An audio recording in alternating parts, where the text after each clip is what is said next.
Alors, ce matin, j'aimerais qu'on prenne ensemble Jean chapitre 11. Et c'est l'histoire d'un drame humain, enfin d'un point de vue humain, c'est un drame commun, un drame, on pourrait dire banal, mais qui arrive malheureusement sans cesse. Ce drame, c'est qu'un homme est malade et qu'il en meurt. Et on connaît tous ce genre de situation.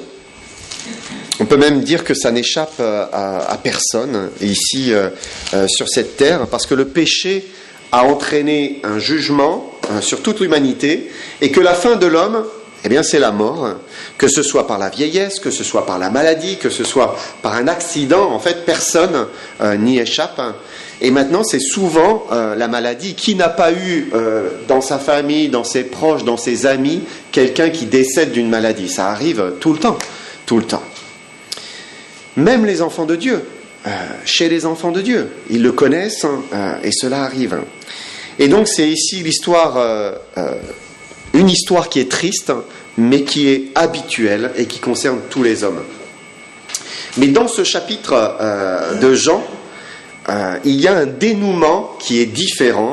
Donc il y a une maladie, il y a un décès, mais pourtant le dénouement est différent et Dieu veut nous apprendre quelque chose. Alors on va prendre Jean 11 et on va lire les versets 1 à 44. Il dit ici: il y avait un homme malade, Lazare de Béthanie, il y avait un homme malade, Lazare de Béthanie, village de Marie et de Marthe, sa sœur. C'était cette Marie qui oignit de parfum le Seigneur et qui lui essuya les pieds avec ses cheveux, et c'était son frère Lazare qui était malade. Les sœurs envoyèrent dire à Jésus: Seigneur, voici celui que tu aimes est malade. Après avoir entendu cela, Jésus dit: cette maladie n'est point à la mort, mais elle est pour la gloire de Dieu, afin que le Fils de Dieu soit glorifié par elle. Or Jésus aimait Marthe et sa sœur et Lazare. Lorsqu'il eut appris que Lazare était malade, il resta 2 jours encore dans le lieu où il était. Et il dit ensuite aux disciples: retournons en Judée. Les disciples lui dirent: Rabbi, les Juifs tout récemment cherchaient à te lapider et tu retournes en Judée? Jésus répondit: n'y a-t-il pas 12 heures au jour?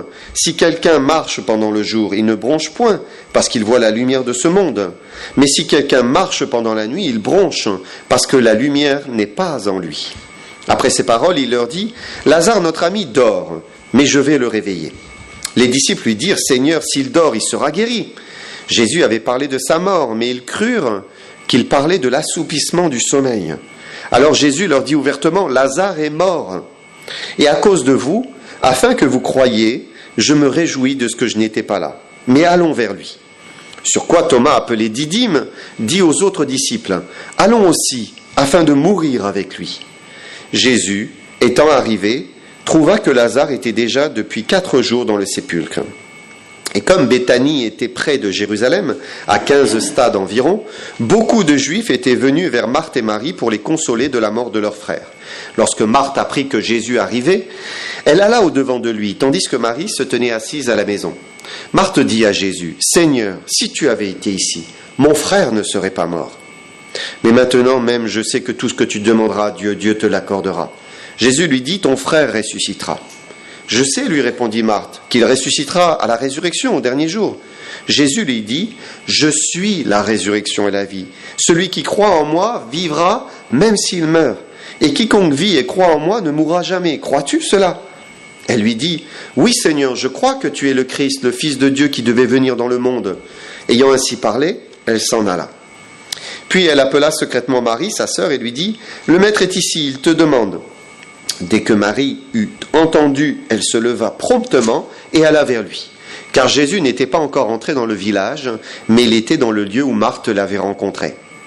Les Juifs qui étaient avec Marie dans la maison et qui la consolaient, l'ayant vue se lever promptement et sortir, la suivirent, disant: elle va au sépulcre pour y pleurer. Lorsque Marie fut arrivée là où était Jésus et qu'elle le vit, elle tomba à ses pieds et lui dit: Seigneur, si tu avais été ici, mon frère ne serait pas mort. Jésus, la voyant pleurer, elle et les Juifs qui étaient venus avec elle, frémit en son esprit et fut tout ému. Et il dit: où l'avez-vous mis? Seigneur, lui répondirent-ils, viens et vois. Jésus pleura. Sur quoi les Juifs dirent, voyez comme il l'aimait. Et quelques-uns d'entre eux dirent, lui qui a ouvert les yeux de l'aveugle, ne pouvait-il pas faire aussi que cet homme ne meure point? Jésus, frémissant de nouveau en lui-même, se rendit au sépulcre. C'était une grotte et une pierre était placée devant. Jésus dit, ôtez la pierre. Marthe, la sœur du mort, lui dit, Seigneur, il sent déjà, car il y a 4 jours qu'il est là. Jésus lui dit, ne t'ai-je pas dit que si tu crois, tu verras la gloire de Dieu? Ils ôtèrent donc la pierre, et Jésus leva les yeux en haut et dit, Père, je te rends grâce de ce que tu m'as exaucé. Pour moi, je savais que tu m'exauces toujours, mais j'ai parlé à cause de la foule qui m'entoure, afin qu'ils croient que c'est toi qui m'as envoyé.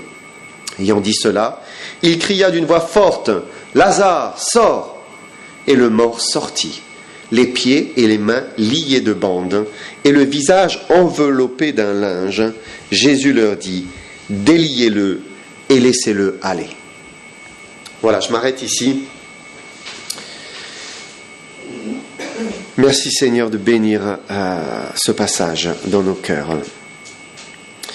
Et donc c'est une fin heureuse à la mort d'un homme, et c'est ici exceptionnel, parce qu'il y a un renversement de situation, là où il n'y avait que la tristesse, que les pleurs, quelque chose se passe, quelque chose qui est différent. Alors le titre de mon message ce matin, c'est une parole de Jésus, c'est au verset 4, quand il dit « Cette maladie n'est point à la mort ». Cette maladie n'est point à la mort. Alors certainement, il y a des maladies qui sont à la mort. Des maladies qui n'amènent que la douleur, que la peine, la souffrance, l'incompréhension. Et on pourrait dire, mais rien de bon au final. Mais le but de Dieu n'est pas que l'épreuve, que la maladie, que le deuil conduisent aux ténèbres et à un gouffre sans issue. Ça, c'est pas le plan de Dieu. Le but de Dieu, c'est de conduire tout homme, toute femme, plutôt vers la vie, Même s'il utilise parfois la souffrance, et il utilise aussi la mort. Et ça paraît paradoxal, mais ça ne l'est pas. Et on va le voir ensemble ce matin. Alors la première chose que j'aimerais relever, c'est l'amour de Jésus. Dans cette histoire, il faut d'abord relever l'amour de Jésus pour les personnes impliquées dans cette histoire. Et notre texte fait ressortir son amour. Regardez, par exemple, verset 3. Les sœurs envoyèrent dire à Jésus, « Seigneur, voici celui que tu aimes est malade. » Lazare était quelqu'un qui était aimé par Jésus. C'est une évidence, c'est une évidence pour tous, même pour Marthe, pour Marie. Donc Jésus ne devait pas cacher son amour, son affection pour lui, c'était une évidence. Maintenant, souvent l'homme ne mesure pas l'amour que Dieu a pour lui, ou il le mesure mal. Il perçoit parfois que Dieu l'aime, il doit l'aimer, mais il diminue en quelque sorte l'amour que Dieu a pour lui. Il ne comprend pas vraiment à quel point Dieu l'aime. Et on le voit ici dans notre texte, puisque les sœurs vont dire à Jésus, « Seigneur, voici celui que tu philéo ». Et vous savez, ce terme philéo, c'est l'amour amitié, comme un ami en fait. Et donc, elles disent, celui que tu aimes, ton ami en fait, il est malade, ton ami est malade, viens l'aider. Et souvent, eh bien, c'est comme cela que les hommes perçoivent l'amour de Dieu à leur égard. C'est un amour, oui, il nous aime, mais c'est un amour amical en fait. Mais c'est méconnaître Dieu. Un petit peu plus loin, regardez verset 5, nous lisons, « Or Jésus aimait Marthe et sa sœur et Lazare. » Et là, eh bien, quand vous regardez le terme, c'est pas philéo là. Là, bien sûr, c'est agapao ou agapé. C'est l'amour qui se donne, l'amour qui s'offre en sacrifice. Et Dieu nous aime infiniment plus que ce que nous croyons. Nous, on se dit, Dieu nous aime à ce niveau. Et Dieu nous aime. Mais alors, vraiment, énormément plus que cela. En anglais, il y a des expressions, comme par exemple, je t'aime plus qu'un aller-retour jusqu'à la lune. C'est pour dire, voilà, je t'aime énormément. On dit cela aux enfants ou aux personnes que nous chérissons. Mais Dieu nous aime plus que la grandeur infinie de l'univers. Hein, c'est pas un aller-retour à la Lune, hein, ça dépasse tout. Ça dépasse tout, puisque son amour a été jusqu'à être démontré par le don de son Fils bien-aimé. Et le Fils nous aime pareillement, puisque lui s'est offert en sacrifice volontairement pour nous. Alors, eh bien, Jésus aimait infiniment Marthe et sa sœur et Lazare, même si eux ne percevaient pas, ne comprenaient pas la grandeur de son amour à leur égard.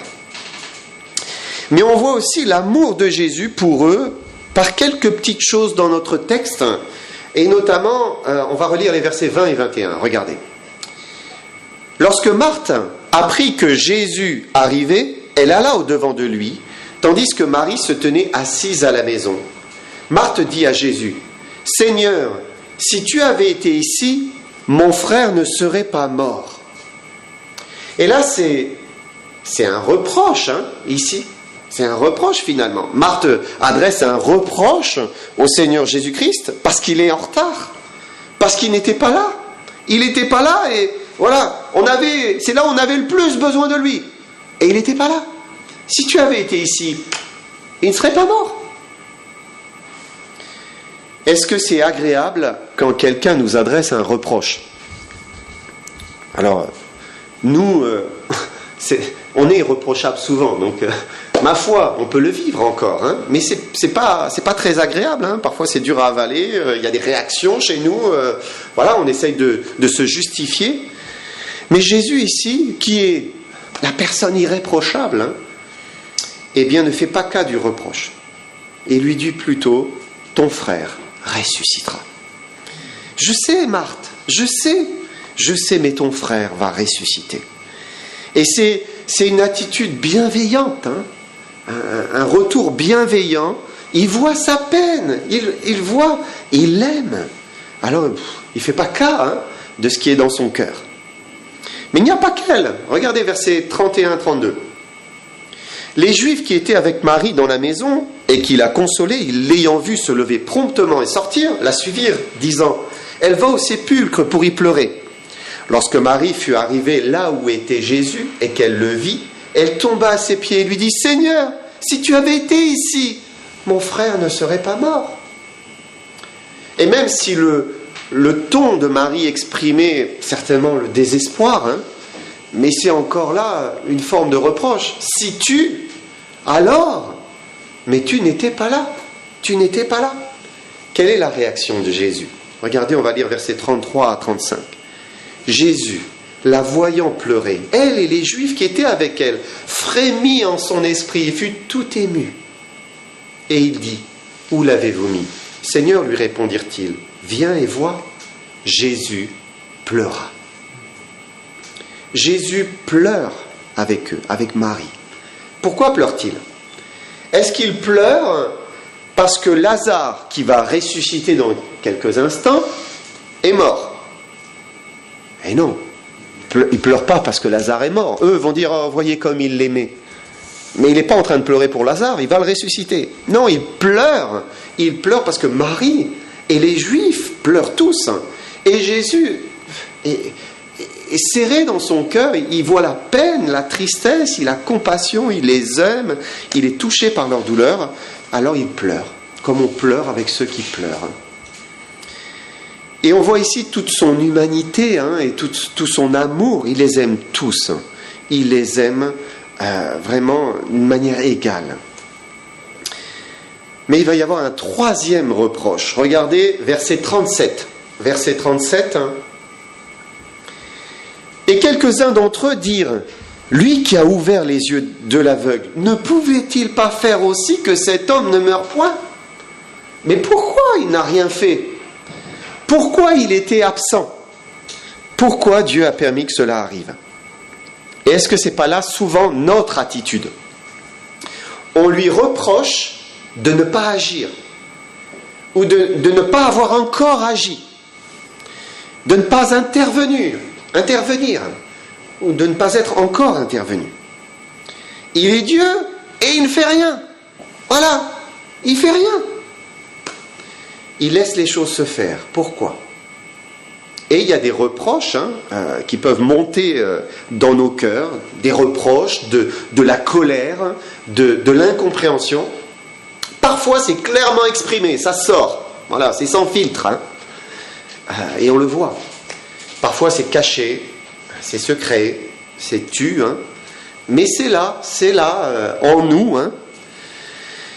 Mais nous sommes tous confrontés un jour ou l'autre à une incompréhension devant les voies du Seigneur. Tous, à un moment où on ne comprend pas. Mais ce qu'il faut retenir, c'est que Jésus nous aime. Il entend nos reproches, il voit nos frustrations, mais il ne cesse pas de nous aimer. Après ce troisième reproche, on lit verset 38, « Jésus, frémissant de nouveau en lui-même, se rendit au sépulcre. » On lui adresse encore un reproche, mais il voit surtout la douleur qui est derrière cette parole. Il entend la souffrance du cœur, et encore une fois, il est ému. Il frémit dans son âme, parce qu'il sait, il voit, et il nous aime. Et son amour est certain. Il faut jamais en douter. Il n'y a pas de plus grand amour que de donner sa vie pour ceux qu'on aime. Et Jésus a manifesté ce plus grand amour pour nous. Il a donné sa vie. Alors c'est certain, il nous aime. Et ça, c'est la vérité, vous savez. Le diable veut nous faire croire à des mensonges. Il veut nous faire croire que Dieu ne nous aime pas quand on passe par des choses qui sont très douloureuses. Mais c'est un mensonge. Il est menteur.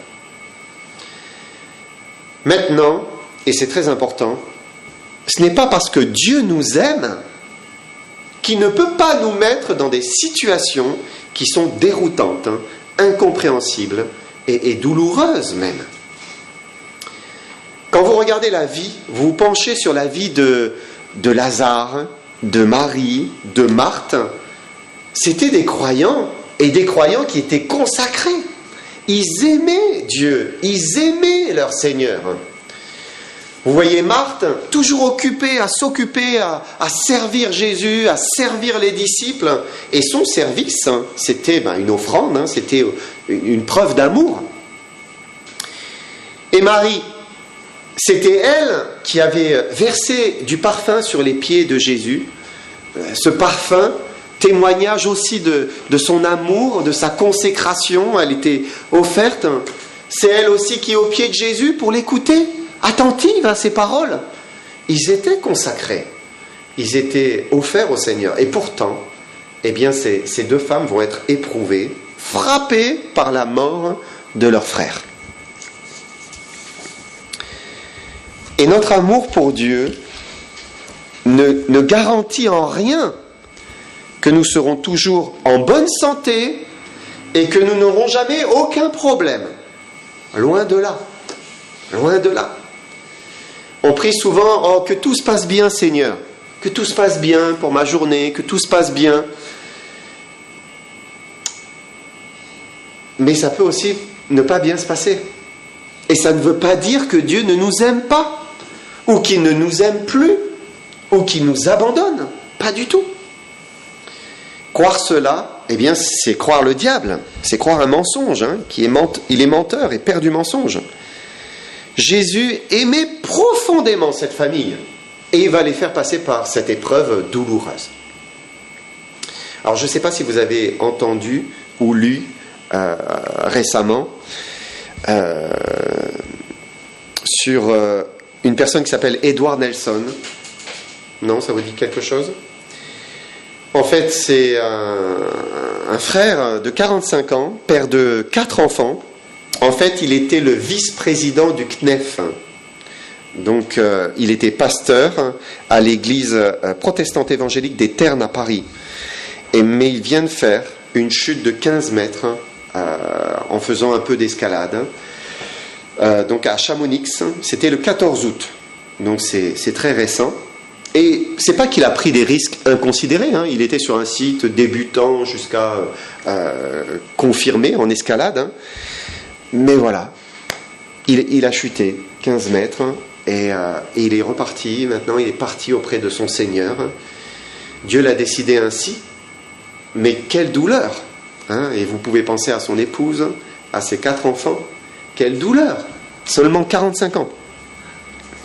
Et si Dieu permet l'épreuve, ce n'est pas parce qu'il ne nous aime pas, loin de là, il nous aime, au contraire. Et on peut dire que l'accident d'Edward Nelson n'est pas à la mort. Ce n'est pas à la mort. Comme ici, le cas pour Lazare. Le but de Dieu, ce n'est pas la mort. Ce n'est jamais la mort pour ceux qu'il aime. Jamais. Et si Dieu permet l'épreuve, c'est au contraire parce qu'il nous aime et qu'il vise justement quelque chose au travers de cette épreuve. Alors bien sûr, l'épreuve en elle-même, elle est toujours déroutante, elle est souvent soudaine, imprévue, bien sûr, elle secoue, elle ébranle, elle nous malmène aussi intérieurement dans nos émotions, c'est un chavirement. Parfois on est perdu, on ne sait plus, on ne comprend plus rien. Et c'est un grand pourquoi. On a envie de crier, pourquoi ? Mais il y a 3 choses qui sont toujours vraies. 3 choses qui sont toujours vraies. Dieu nous aime, Dieu sait ce qu'il fait, et tout reste sous son contrôle. Tout. Absolument tout. Verset 4, nous lisons, Jésus dit, « Cette maladie n'est point à la mort, mais elle est pour la gloire de Dieu, afin que le Fils de Dieu soit glorifié par elle. » Et là, on a la finalité de l'épreuve. Pourquoi la permet-il ? Quel est le but ? Afin que le Fils de Dieu soit glorifié par elle. Et le but de Dieu, c'est que Jésus soit glorifié, c'est-à-dire qu'il soit vu, il soit élevé, exalté dans ce que va produire l'épreuve. La gloire de Jésus va éclater, elle va se manifester au travers de cette épreuve. Comment ? Eh bien, notamment dans la vie de ceux qui restent, pour ce que l'on vient de voir, dans la vie de ceux qui vont traverser, en fait, cette épreuve. Parce que Dieu, son but, c'est de nous transformer à sa ressemblance, et il le permet par plein de situations différentes dans la vie courante, même si certaines, sont des choses qui sont très douloureuses, des épreuves. Pour Marthe et Marie et les Juifs, cette épreuve, elle va produire la foi et elle va produire une plus grande confiance en Dieu, suite à tout cela. Et Dieu, pour nous, il veut nous transformer à sa ressemblance. Et l'œuvre est en train de se faire maintenant et elle se terminera dans l'éternité. Mais aujourd'hui, les épreuves sont un moyen de transformation en vue de l'éternité. Dieu veut que Jésus soit glorifié en nous, qu'il soit vu en nous, qu'il soit élevé en nous. Mais ce n'est possible que si nous mourons à nous-mêmes. Alors, Jésus peut vivre en nous et il peut être glorifié au travers de nous. Et les épreuves sont un moyen d'atteindre ce but. Et parfois on l'oublie. Dieu ne nous laisse pas sur terre uniquement pour qu'on profite de la vie, qu'on ait une vie bien, une vie sympathique, satisfaisante, épanouie, ou simplement bénie, et qui nous rende heureux. Et c'est le cas. C'est le cas pour les enfants de Dieu qui marchent avec lui. Souvent, leur vie est pleine, elle est remplie, épanouie, heureuse. C'est vrai. Mais ce n'est pas le but premier pour notre vie. Ce n'est pas le but premier. Le but de Dieu, c'est que la vie du Seigneur Jésus soit glorifiée en nous. Ça, c'est le but. Et c'est pour cela qu'il nous accorde ce temps maintenant sur terre, ce temps de vie en Christ. Il faut qu'il croisse et que je diminue. C'est ça. Et tout ce que Dieu permet vise ce but, cette transformation. C'est-à-dire cette délivrance de nous-mêmes, délivrance de la chair, du péché, et cette manifestation de la vie du Fils de Dieu en nous. Qu'on soit transformé à sa ressemblance. Et qu'on puisse dire avec l'apôtre Paul, si je vis, ce n'est plus moi qui vis, c'est Christ qui vit en moi. Et les épreuves douloureuses visent cet objectif. Dieu, à ce moment-là, nous pousse à nous réfugier en lui, à mourir et à le laisser vivre. Jésus a dit, cette maladie n'est point à la mort. Cette maladie n'est point à la mort, et Dieu vise la vie. Il vise toujours la vie. Il faut retenir cela. Pour ses enfants, pour ceux qu'il aime, pour ceux qui croient en lui, ou pour ceux qui vont croire en lui, Dieu vise la vie. Toujours, il vise la vie. Souvent, lorsque l'épreuve vient, on ne voit plus que la mort. Non, ça remplit notre horizon. On voit ce que le malheur nous apporte. On voit la tristesse qui nous frappe. Et c'est normal. Jésus ne blâme pas, et il ne blâme personne d'être affligé à cause de l'épreuve. Au contraire, il pleure avec ceux qui pleurent. Et puis il s'approche de nous, et il nous prend dans ses bras d'amour, et il nous donne la consolation. Paul dit, si nous avons part à la souffrance, nous avons part aussi à la consolation. Et l'Esprit Saint, il n'est pas appelé le consolateur en vain. Il est véritablement Dieu consolateur, et il nous console dans toutes nos afflictions, afin que par cette consolation dont nous sommes l'objet, nous puissions après, plus tard, consoler aussi ceux qui sont dans l'affliction. Et beaucoup peuvent en témoigner eux-mêmes. C'est dans les moments les plus douloureux qu'ils ont connu peut-être le plus la présence de Dieu. Dieu s'est approché de manière infinie. Il ne nous abandonne jamais. Mais souvent, quand on vit l'épreuve, on ne voit plus que la mort, que la souffrance, que la tristesse. Mais Dieu vise la vie. Il y a la vie, toujours la vie après la mort. Pour le chrétien, c'est ça la vérité. C'est ça. Regardez versets 14 et 15. Alors Jésus leur dit ouvertement, « Lazare est mort, et à cause de vous, afin que vous croyiez, je me réjouis de ce que je n'étais pas là, mais allons vers lui. » Voilà, Lazare est mort. Mais Jésus dit qu'il se réjouit, il se réjouit de ce qui n'était pas là. Pourquoi ? Afin que vous croyiez. Afin que vous croyiez. Et certes, le malheur est là, Lazare est mort, mais Jésus va au-delà du malheur et de cette mort, et il regarde le bienfait qui va en résulter. Les disciples seront bientôt boostés dans leur foi. Boostés. Parce que le but de Dieu, ce n'était pas la mort, mais c'était la vie. Et chaque épreuve, chaque douleur que Dieu permet, n'a pas pour but la mort, mais la vie. Toujours. Pour nous, c'est toujours comme cela. Si on est enfant de Dieu, nous sommes bénis de l'Éternel, et pour nous, Dieu prépare la vie, tout le temps. Et c'est bien sûr très difficile de croire qu'il y a la vie quand on passe par la mort et on passe par la douleur, et on vit ces choses, le deuil. Alors regardez la réaction de Thomas, verset 16. Sur quoi Thomas, appelé Didyme, dit aux autres disciples, « Allons aussi, afin de mourir avec lui. » Voilà. Thomas, il voit la mort, lui aussi. Il n'y a pas de perspective devant lui. Pour lui, c'est l'impasse, c'est l'enfin, c'est la fin. C'est trop triste, vraiment. Allez, allons mourir avec lui.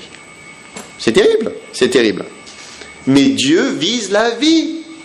Il vise la vie. Alors bien sûr, il y a la souffrance de l'épreuve, mais la finalité, c'est la vie.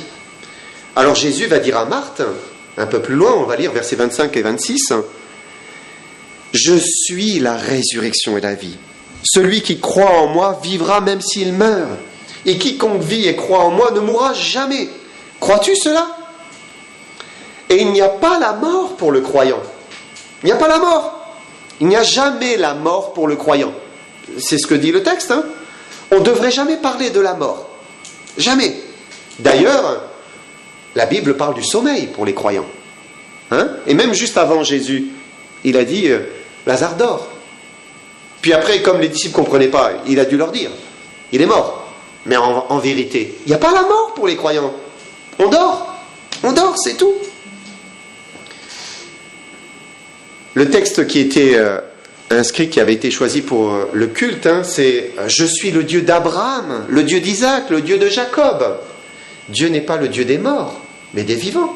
Il n'y a pas de mort chez les croyants. Ça n'existe pas.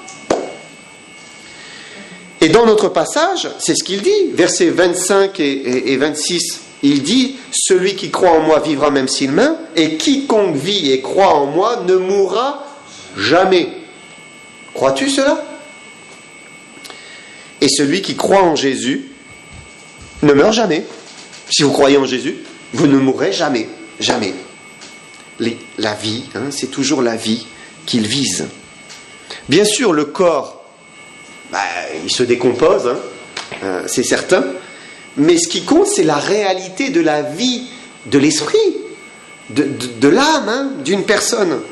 Et il n'y a pas de mort chez le croyant. Il vit pour toujours. Simplement, voilà, il est passé de l'autre côté. Mais il vit. Et nous vivrons aussi. Il vit et nous vivrons aussi. Pas de mort pour ceux qui sont en Christ. Lorsque Jésus va se retrouver devant le sépulcre, il va y avoir un mouvement de panique chez Marthe. Elle est toujours très pragmatique. Et regardez ce qu'elle dit, verset 39. Jésus dit, ôtez la pierre. Marthe, la sœur du mort, lui dit, Seigneur, il sent déjà, il y a 4 jours qu'il est là. Et de nouveau, c'est la mort qui domine. Ça domine sa pensée. Lazare est mort, Lazare est mort. Et souvent, la mort domine nos pensées. C'est vrai dans l'épreuve, c'est difficile de voir le positif, que ce soit dans des choses très douloureuses, dans la maladie, dans le deuil, dans une perte, ou dans des choses peut-être moindres, mais quand même difficiles, un licenciement, un divorce, le chômage. Mais Jésus nous invite à croire en lui. Parce qu'il est vivant, il est le Dieu des vivants, le Dieu de la vie. Il nous aime, et tout ce qu'il fait pour ses enfants vise la vie. Tout. Alors, par l'épreuve, il nous promet qu'il nous rendra plus vivants que jamais. Parce que le Fils vivra en nous, bien plus encore qu'il ne l'a été auparavant. Jésus va dire à Marthe, verset 40, « Ne t'ai-je pas dit que si tu crois, tu verras la gloire de Dieu. Si tu crois, tu verras la gloire de Dieu. » Et derrière ce drame, il y avait une bénédiction, il y avait la gloire de Dieu. Et c'est très souvent derrière l'épreuve, derrière un malheur apparent, que se dévoile la gloire de Dieu. Elle ne se dévoile pas d'une manière bradée, non. Elle ne se dévoile pas à tort et à travers, comme ça, non. Mais elle se dévoile après l'épreuve, lorsque la foi se manifeste. Alors là, la gloire se manifeste aussi. Si tu crois, tu verras la gloire de Dieu. Ça, Jésus nous le dit à tous. Si tu crois, tu verras la gloire de Dieu. Quelle que soit la douleur qu'il y a peut-être devant nous ou que nous vivons maintenant, elle n'est pas à la mort. Elle n'est jamais à la mort pour le croyant. Elle n'est pas prévue pour la mort parce que Dieu est le Dieu de la vie. Alors, bien, croyons, et nous verrons la gloire de Dieu. On va prier. Seigneur, merci, merci Père, parce que tu es le Dieu des vivants. Seigneur, et combien nous te demandons que tu nous aides à toujours penser que tu es le Dieu de la vie. Et même pour les choses douloureuses, les choses difficiles, tu es en train de travailler, de faire une œuvre en nous, et tu vises de bonnes choses. Tu vises la vie. Aide-nous à être fidèles, attachés à toi, et à saisir cette vérité jour après jour. Seigneur, que tu puisses croître dans nos cœurs et que nous puissions diminuer et que tu sois glorifié. Seigneur, nous te le demandons par Jésus-Christ. Amen.